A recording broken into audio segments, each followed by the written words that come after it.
বাপরে বাপ! এত ঠান্ডা এর আগে কখনো দেখিনি। আর বাঁচবো না বোধহয়। ৭৫ বছর কাটিয়ে বেঁচে আছি, যেদিন হোক পটল তুলবো। আরে সুধা, ঘরে মুড়ি টুড়ি কি নেই? একটু চা করে দাও না। এই ঠান্ডায় হাত পা বসে গেছে, আগুনের কাছ থেকে উঠে যেতে ইচ্ছেই করছে না। দুজনের জন্য 2 কাপ চা করো। বসে বসে বেশ খাওয়া যাবে, গাটা গরম হবে।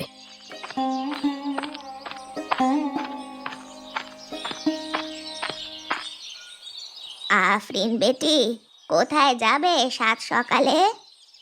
তোমাদের কাছেই এলাম। তোমরা দুজনে আমাদের গ্রামের সব থেকে পুরনো লোক। বাড়িতে চা খাচ্ছিলাম, ভাবলাম এই ঠান্ডায় আমাদের বুড়ো বুড়ি কি করছে দেখে আসি। তোমাদের জন্য চা বিস্কুট নিয়ে এসেছি। দাঁড়াও, তোমাদের ঘর থেকে গ্লাস নিয়ে আসি। আর দেখলে সুধা, আফরিন আমাদের কথা কত ভাবে। নিজের মেয়ে ও বুড়ো বাবা মায়ের কথা ভাবে না। আরে বুড়ো, তোমার মেয়ে জামাই কত কাজে ব্যস্ত থাকে, তারা কি আর যখন তখন আসতে পারবে? নাও চা খাও তোমরা, শরীর গরম হবে। খুব সুন্দর করেছিস চাটা। কোনো একজনের হাতে তোমাদের জন্য ডাল ভাত দিয়ে যাব। এই মেয়েটি আছে বলেই আমরা বুড়ো বুড়ি এখনো টিকে আছি। আমার মা যখন হাসপাতালে মৃত্যুশয্যায় ছিল, এই বুড়োটা তখন আমার মাকে রক্ত দিয়ে বাঁচিয়েছিল। এই উপকার যে কোনোদিনই ভুলবার নয়। তাই এই অবস্থায় তোমাদের পাশে না থাকলে আমার যে অনেক পাপ হবে গো বুড়ো। হ্যাঁ রে মনি, তোর মা এখন কেমন আছে? মা খুব ভালো আছে। ওই হাঁটুর ব্যথায় একটু কষ্ট পায়, এই ঠান্ডায় ব্যথাটা একটু বাড়ে। ঠাম্মা, তুমি একবার যেও তো, মা তোমাকে ডেকেছে। আমি আসি এখন, অনেক কাজ আছে।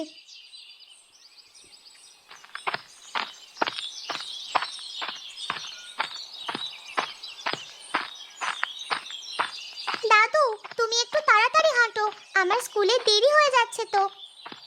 আরে বুড়ি, ঠান্ডায় হাঁটতে একটু কষ্ট হয় তো। আমি মোটেও বুড়ি নই, তুমি বরং বুড়ো। আজকে অঙ্ক পরীক্ষায় সব ঠিক করে অঙ্ক করবি, একটাও ছেড়ে আসবি না, কেমন? এই ঠান্ডায় হাত বসে গেছে, সব অঙ্ক করবো কি করে? তোর বয়সে এই ঠান্ডায় পুকুরে সাঁতার কেটে স্নান করেছি, বুঝলি? ওই যে একটা পুকুর, যাও সাঁতার কেটে এসো। ধুর, এখন কি আর পারবো রে। ছোটবেলায় পারতে, আর এখন পারবে না? বয়স হয়ে গেলে শরীরের ক্ষমতা অনেক কমে যায়। আচ্ছা দাদু, ওইদিকে গ্রামটার নাম কি গো? ওই গ্রামটার নাম পটাশপুর। আমাকে একদিন ওই গ্রামে ঘুরতে নিয়ে যাবে? আচ্ছা, নিয়ে যাব তোর পরীক্ষার পর, কেমন? প্রমিস? হ্যাঁ হ্যাঁ, কথা দিলাম। নে, তোর স্কুল এসে গেছে এখন। ছুটির পর আমাকে কে নিতে আসবে? আমি আসবো। টাটা।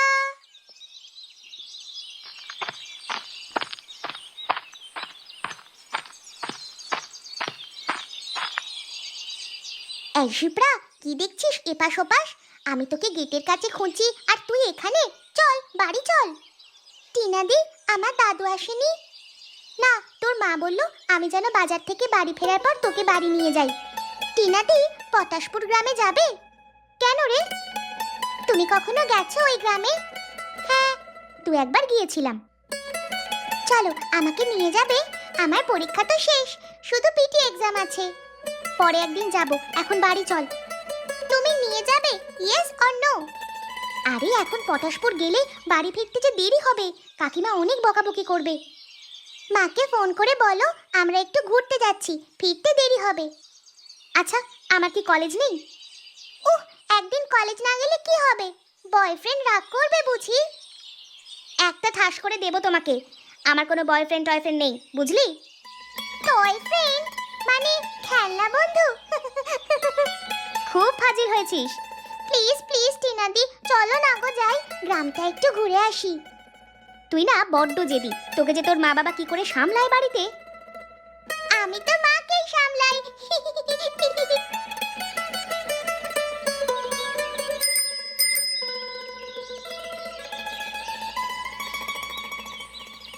কি হচ্ছে এটা? সরি দাদা, কোথাও যাব না। ও ভুল করে হাত দেখিয়ে দিয়েছে, বড্ড বদমাশ। মোটেও ভুল করে হাত দেখায়নি। কাকু, তুমি পটাশপুর যাবে? যেতে তোমাকে হবেই, আমাদের দুজনকে পৌঁছে দাও। আরে আরে, এই অটোটা যাবে না ওইদিকে। কাকু, তুমি যদি না যাও আমার জ্যামিতির বক্স থেকে কাঁটা কম্পাস বের করে তোমার সব চাকা ফুটো করে হাওয়া বের করে দেব, তখন বুঝবে। যেতে পারি, 50 টাকা দিতে হবে। যত টাকা লাগবে দেব, তুমি চলো।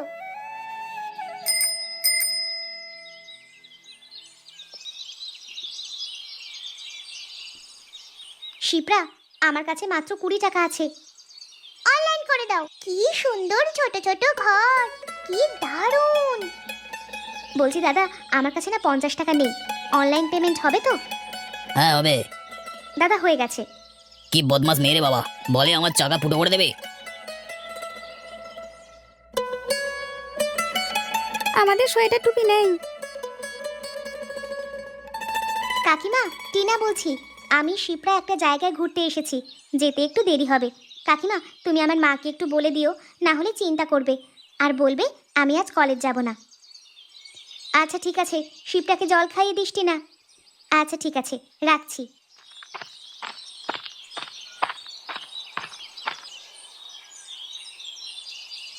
তোমাকে কলেজে দেখেছি মনে হয়। তোমার নাম টিনা তো? কি করে জানলে? তুমি কলেজের অ্যানুয়াল ফাংশনে একটা কবিতা পাঠ করেছিলে। ও, আমি বাংলা অনার্স 3rd ইয়ার। আমি ইংলিশ অনার্স 3rd ইয়ার। কোথায় বাড়ি তোমার? কানেচক গ্রামে। ও, তোমাদের গ্রাম বড়লোকের গ্রাম। এখানে একটু ঘুরতে এসেছি। ও আচ্ছা, আমাদের মতো গরিব গ্রামে ঘুরতে কেউ আসে না। তোমাকে অনেক ধন্যবাদ আমাদের গ্রাম দেখতে এসেছো। আসি, কলেজে দেখা হবে। আচ্ছা, টাটা। আরে অলোক দা, এখানে বসে কি ভাবছো? চাষের কি অবস্থা রে, এবছর একটুও ধান ফলেনি। কিছুই করবার নেই, অতিরিক্ত ঠান্ডায় ধানের ফলন হচ্ছে না, সকলেরই একই অবস্থা। গ্রামে সকলের ভাতের হাহাকার পড়ে যাবে এবছর। কি আর করব বলো, প্রকৃতির উপর কারোর হাত নেই। বর্ষায় আবার চাষ করতে হবে, না হলে বউ বাচ্চা না খেতে পেয়ে মরেই যাবে। সেটা আমিও ভেবেছি। চলো তো অলোকদা, গ্রামের আরো কিছু চাষিদের সাথে কথা বলি, তারা কি করবে দেখি।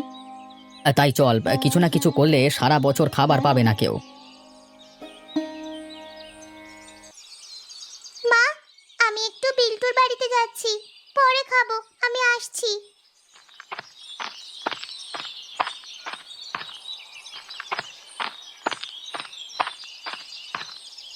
বিল্টু, এই বিল্টু, বিল্টু। শিপ্রা, আয় ওপরে আয়, ক্রিকেট খেলছি। কেউ নেই, তুই আমাকে বল করবি, আমি ব্যাট করবো, আয় না। বল, কি বলবি? চল পার্কে যাব। তুই যেটা বলেছিস কি করে করব, আমাদের পক্ষে সম্ভব নয়। আমি কিছু জানি না, যেভাবে হোক করতে হবে। তুই মাথা থেকে কিছু একটা বের কর। ওদের খুব কষ্ট জানিস, আমরা কত ভালো আছি, দামি দামি শীতের পোশাক পরছি, আর ওরা শুধু জামা পরে আছে এই শীতে। বুঝেছি। আচ্ছা শিপ্রা, বল, কিছু আইডিয়া পেলি? টিনাদির সাথে এই ব্যাপার নিয়ে আলোচনা করলে কেমন হয়? তাই চল টিনাদির সাথে কথা বলি।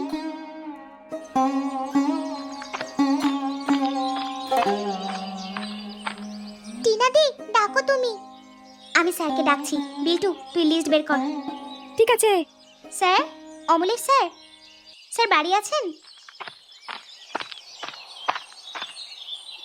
আরে টিনা, কি ব্যাপার?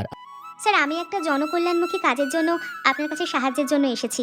এই কাজের মূল উদ্যোক্তা হলো শিপ্রা, আপনার স্কুলের কালিগ সুবোধ স্যারের মেয়ে।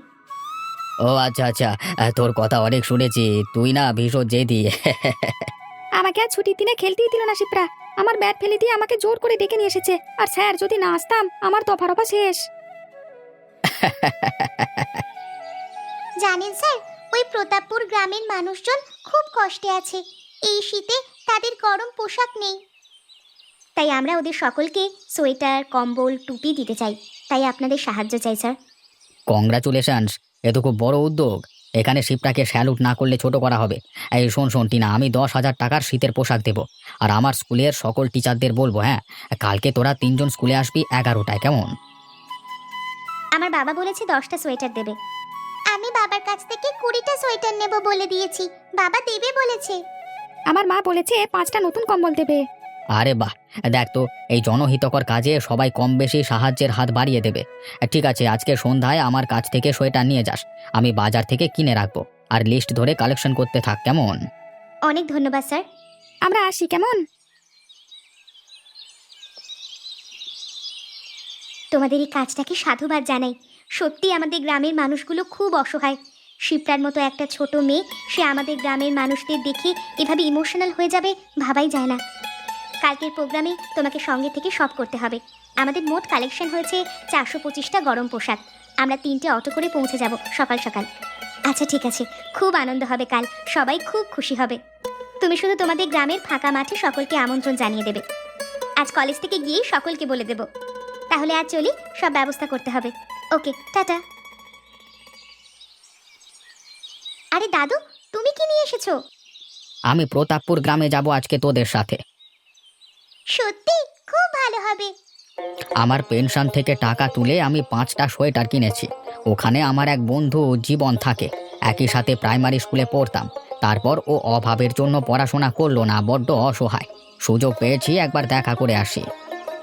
অবশ্যই যাবে তুমি। আজ আমাদের একটা শুভ দিন। কানাইচক গ্রামের একটা ছোট মেয়ে, এই মেয়েটির নাম শিপ্রা। কিছুদিন আগে টিনার সাথে ঘুরতে আসে সে। আমাদের গ্রামের পরিস্থিতি দেখে শিপ্রা খুব কষ্ট পায়। তারপর ওরা, বিল্টু আর শিপ্রা টিনার সঙ্গে আলোচনা করে আমাদের গ্রামের যাদের শীতের পোশাক নেই তারা কালেকশন করে দিতে এসেছে। তোমরা এক এক করে উঠে এসে শীতের গরম পোশাক নিয়ে যাও। প্রথমে আমরা ছোট ছোট ভাই বোনদের দেব। ছোট বাচ্চারা তোমরা সবাই লাইন দিয়ে এসো এক এক করে। আগে বল, তুই কেমন আছিস? আমি বিন্দাস আছি। কত বছর পর দেখা হলো বল দেখি। তোর সাথে দেখা হয়ে খুব আনন্দ লাগছে জানিস। মনে হচ্ছে সেই স্কুল লাইফে ফিরে গেছি। ওই জীবন, ওই দেখ, ওই যে বয়স্কা মেয়েটি লাইনে দাঁড়িয়েছে। কোনটা? ওই যে হলদে মতো শাড়ি পরা। হ্যাঁ, ওর নাম সোনালি। ওর হাজব্যান্ড নেই, মারা গেছে। বেশ দেখতে। ওর সাথে প্রেম করব কি? এই বয়সে প্রসূন, তুই আগের মতোই আছিস। কতদিন এভাবে হাসিনি। এর মধ্যে তোর আর সুধার জন্য সোয়েটার আছে, কম্বল আছে একটা, নিজের হাতে তোর জন্য এনেছি। জানিস, এই অভাবে অনেক শান্তিতে আছি। তোদের আজকের এই জনকল্যাণকর কাজে আমি ভীষণ খুশি হয়েছি। গ্রামের ছোট ছোট বাচ্চারা গরম পোশাক পাচ্ছে। আরে এটার উদ্যোক্তা তো ওরাই। ওরা আসছে তাই ভাবলাম এখানে তুই থাকবি, তাই দেখা করতে এলাম আর কি। শোন, ওদের কাজ শেষ, হ্যাঁ, এবার যেতে হবে। আর দেখা হবে কিনা জানি না, অনেকদিন বেঁচে থাক। হ্যাঁ, কাঁদিস না রে, কাঁদিস না, আবার দেখা হবে। এভাবেই আমাদের বন্ধুত্ব টিকে থাকবে। না প্রসূন, টাকা নিতে পারবো না। গরমের পোশাক নিয়েছি, এটাই ঠিক আছে। নো কথা, আমি শুধু তোর বন্ধু না, আমি তোর ভাই। আসি কেমন? ভালো থাকিস রে জীবন। আজ সত্যি একটা স্মরণীয় দিন। তোমাদের সকলকে আমাদের গ্রামের পক্ষ থেকে অসংখ্য ধন্যবাদ। সত্যি এই শীতে কত কষ্ট এই মানুষদের। মনিদি, আমাকে তোমাদের গ্রামের নদী দেখাবে না? নিশ্চয়ই, এই তো কাছেই। চলো চলো সবাই।